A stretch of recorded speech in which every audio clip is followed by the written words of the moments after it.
Hello, garden friends. This is Jenny here, coming to you from Zone 9B in Houston, Texas. So, I just want to show you the garden, how it looks like here in our wintry snow. The day after MLK, we've got casualties, we've got plants that are definitely survivors. And as you can see, I didn't really cover much. I covered very little because I do believe in survival of the fittest. I have to choose plants that will withstand extreme temperatures. So you can see I have my pentas which have died down, but that's okay. I took cuttings. Vinca here will die down, but that's okay too because it's a wild flower here. Literally, it just comes back year after year. Coleus too. I took cuttings. The pigeonberry looks really beautiful, you can see. And yes, I still have my Christmas lights on because I'm a procrastinator. Amaryllis, it will die down, but you know what? It will come back and it will bloom later in the year. That's okay. What I'm really worried about, and I think I lost again, are these narcissus and daffodil bulbs. They come every year now earlier, which I don't know why, but what ends up happening is they don't have time to produce the flowers and they die, and it's becoming a recurring theme, which I'm not liking. Rosemary, which I did take a root cuttings because I don't think it'll survive. Last time in our last winter storm in 2021, it did not survive. So I made sure I had root cuttings. Thryallis here. We've got this beautiful lantana with the berries, which will die down. It's actually already completely died down, and it will come back aggressively. In the back, you have that beautiful sunshine ligustrum, that beautiful yellow. And I'm not sure how that's going to react because I'm going to see what happens with the sunshine ligustrum.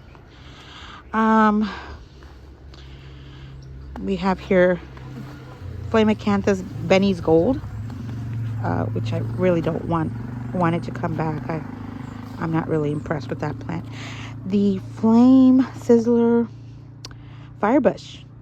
Again, that will probably come back, and I say probably, but I'm almost 100% sure it'll come back.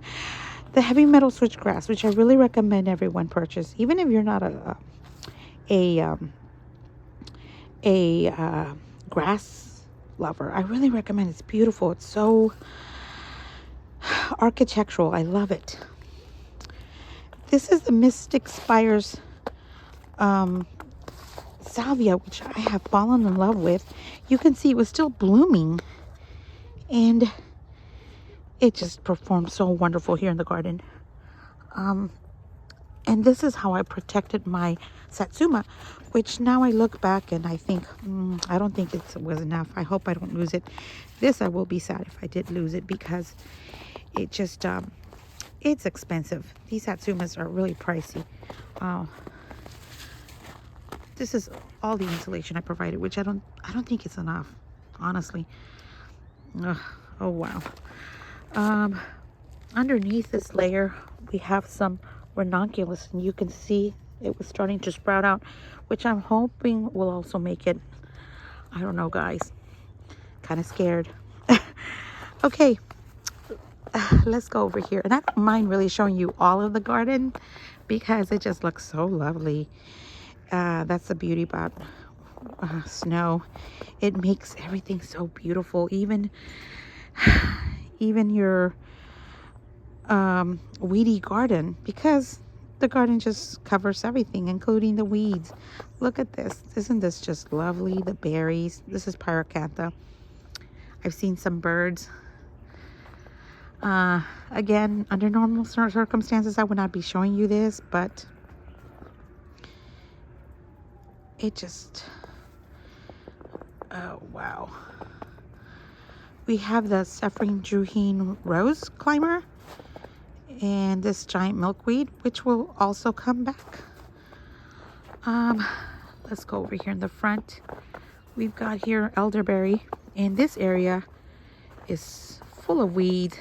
Definitely needed pruning, but I didn't do anything because I really was expecting something like this, and it just makes the weeding so much easier when everything's dead and brown. So there are some plants here that are important. There's a rose bush there, and this is a snowball viburnum, which I'm hoping will make it. Again, survival of the fittest, which I'm hoping will survive. Somewhere in there is a rose bush, but you can't really see it under all these weeds. Look, there's grass piling up here.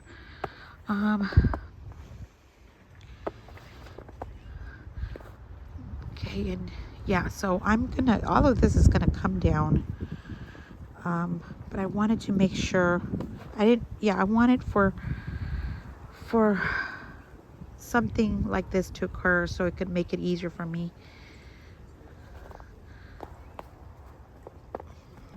Look at this. Wow. I've got a Passamaha viburnum. Look at it. It's looking so beautiful. Nasturtiums here around this area, completely gone. I did harvest some leaves before though. Look at the boxwood there. It's starting to snow again, guys. I just want to show you a little bit more here. My magnolia, my teddy bear magnolia. Hopefully it will survive. Again, survival of the fittest here. And look at this rose.